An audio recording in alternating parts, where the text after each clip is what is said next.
Imagine a world without Google. That's the reality facing Australia. The search engine so pervasive, it's the starting point for more than 5 billion queries a day.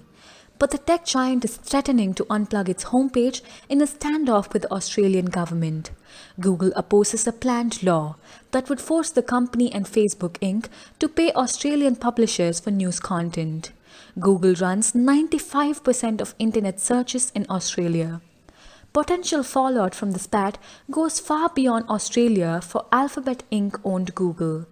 The company's dominance of global advertising has made it a target for watchdogs worldwide.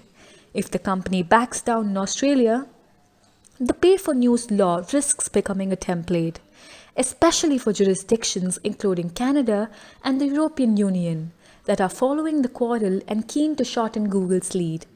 But disabling what is arguably the world's most famous website would hand all of Australia to rivals, including Microsoft's Bing and DuckDuckGo, which have failed to dislodge Google as the gateway to the web.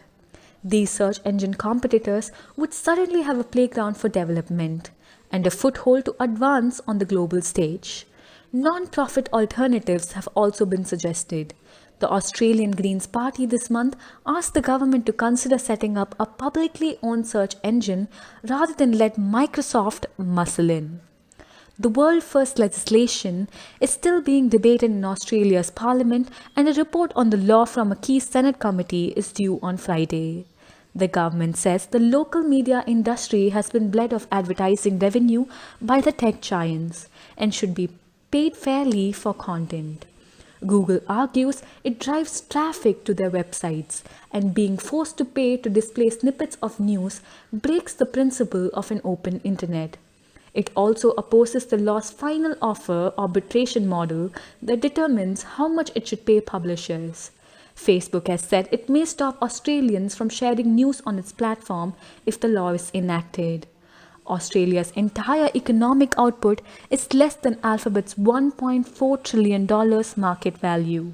So it may be surprising that the distant and tiny market is suddenly so important.